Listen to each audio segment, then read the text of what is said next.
The Cabinet, from Boris Johnson downwards, has been embroiled in a passionate debate today over what to do about spiralling inflation, which hit 9% today and is now doing terrible damage to households' finances. Is cutting taxes to spur on growth the answer? One member of that Cabinet, the Education Secretary, Nadhim Zahawi, spoke to me about that a little earlier. And he also gave me his view on a growing row, which we've been reporting tonight, about a teenage girl forced to leave her school after she argued back against trans ideology. But we started on the cost of living, and I asked him if the best way to help the most in need was to raise benefits, as some are claiming, in line with soaring inflation. We are in a global battle against inflation. You look at inflation in America, in the EU, we are all in the same battle, a combination of coming out of the pandemic and, of course, Putin's illegal invasion of the Ukraine.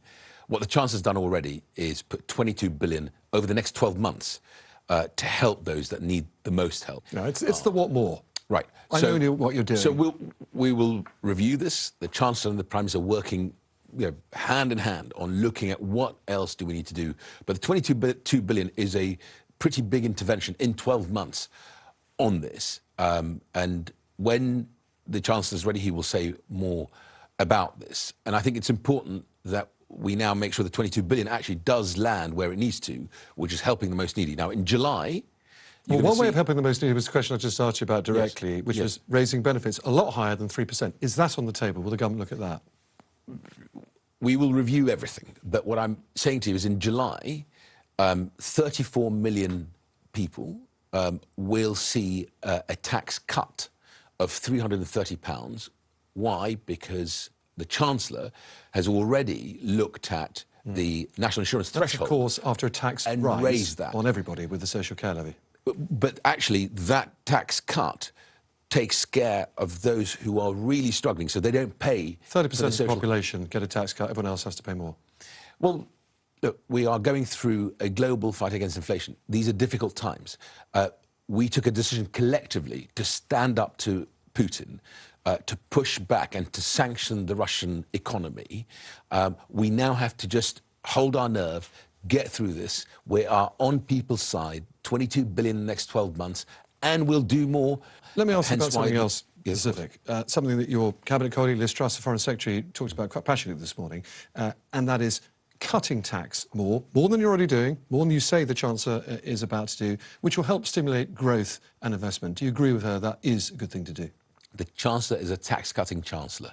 He has already, in this spring statement, talked about, not only flagged a tax cut to come, to make sure that people understand that when we can, his constraint, and we have to be honest with the public on this. So you don't agree with Liz Truss? I just want to be clear, because she says you need to go further to cut taxes to stimulate growth. Not what you've already done, you need to go further. Do you agree with her? I will always want to see what taxes we can cut to stimulate further investment, further growth. We're on the side of jobs. Let me ask you about an area where you can personally help, and that is the terribly high cost of childcare. As you'll know, the UK has the second highest childcare costs across Western Europe at the moment, the second highest in the OECD. One of the reasons it is claimed, and it is argued, I think you'd agree with this, is because of the huge amount of regulation on the childcare business, ratios and that. Now, you're looking at that, I understand. When are you going to act? We are, and we're going to consult on ratios. For example, in Scotland, the ratio for over twos is 1 to 5. We're at 1 to 4. We think we should be similar to Scotland on that. But we're going beyond that as well. In answer to whether childcare costs are going to come down by the end of this year or not, your answer is? My answer is I will do everything in my power to look at regulation, to look at how I increase supply. I think what people heard there is a maybe, but we'll just have to get back to you on that. Let me talk to you about something quite different, which is a big story in the news over the last 24 hours. So one of your Tory MP colleagues has spent yesterday in a police station over some serious allegations of rape and sexual assault. Now, we can't talk about that case. I'm not going to ask you about that case because there are legal restrictions. But it has to be said that it's not the first. 3 different Conservative MPs in the last month alone have even been accused or convicted of sexual misbehaviour. Imran Ahmed Khan, Neil Parish, David Warburton. There's also the 3 Tory MPs in recent years. Charlie Elphicke went to jail. Andrew Griffiths forced to resign. Rob Roberts stripped of the whip. Again, all through serious sexual misbehaviour. That's a lot of Conservative MPs. I think people might want to know, what on earth has gone wrong? It is very serious. And I think whether you are a Conservative Member of Parliament or Labour or Liberal or Green Party, I think collectively we have to make sure that both the culture in Parliament is one that not just MPs, female or male MPs, our staff feel safe and feel that it is a healthy work environment. We think 56 different MPs are now facing allegations and on the verge of being investigated. Members of the Cabinet, members of the Shadow Cabinet. 1 in 10, in fact, of all MPs sitting in Parliament, roughly 600 of you, face some sort of allegations. That is a disproportionately high figure to the general population. I'm just wondering why. It is, and it breaks my heart.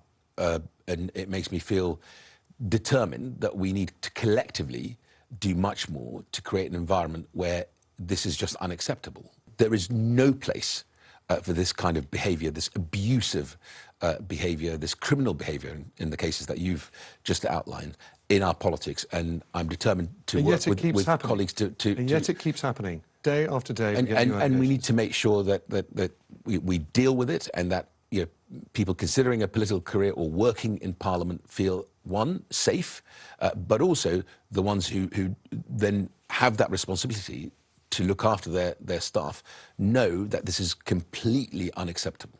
All right. Let me ask you about a couple of areas on your beat as the Secretary of State for Education, of course. There's quite an extraordinary story in the papers in the last day or so. A girl who argued that biological sex is real after a talk about transphobia at her school ended up having to leave her school after she felt hounded by pupils and teachers who turned on her. She was a sixth form student at a private girls' school. She was surrounded by 60 pupils after this talk because she wanted to say that a woman is a woman and wanted to kick back and very much follow the JK Rowling argument. They screamed at her, they spat at her. She ended up having to go home. She was told to work in the library if she wants to make her views felt again, and she's now being schooled at home because she left that school altogether. Is that acceptable? No, it's not. It's hugely concerning, and I'd like to hear from her. We have to take this very, very seriously. We have to handle both the protection of minority students in a school, if whether they are children who are struggling with their identity or with their gender. We have to take that very seriously and treat it with sensitivity and love. And I think in this case, it sounds to me like something's gone very badly wrong. And I want to hear from the girl, from anyone who wants to whistleblow as a teacher, because we will look at this very, very seriously. It should not be happening. A woman is an adult human female, and that's the biology. They have a responsibility to protect that student, that child. The biology is indisputable. And so what I am slightly shocked at is the school felt it was appropriate for that girl to be isolated or attacked in some way and not to have dealt with that. OK, final question. The former Bank of England chief economist, Andy Haldane, man you'll know, has said he's got a problem with the phrase mathematics as a school subject. He thinks it's not great, it sounds scary and intimidating. He would like to rename it numeracy. You agree? It is National Numeracy Day. And this morning I witnessed at King Solomon Primary School, part of the Arc Academy, the Guinness World Record being broken by those kids for multiplication, the 5 times table. On the business of mathematics? On mathematics. Versus numeracy. So I take the view that the more we give young minds the confidence in maths, and my target in my schools bill is that 90% of children will complete primary school with the ability in maths. Onto the topic which I asked you about. You're doing very good fitting in lots of decent plugs for your policies. Do you call it maths or do you call it numeracy? I call it maths. Nadhim Zahawi, it's very good to talk to you. Thank you for coming in. Great.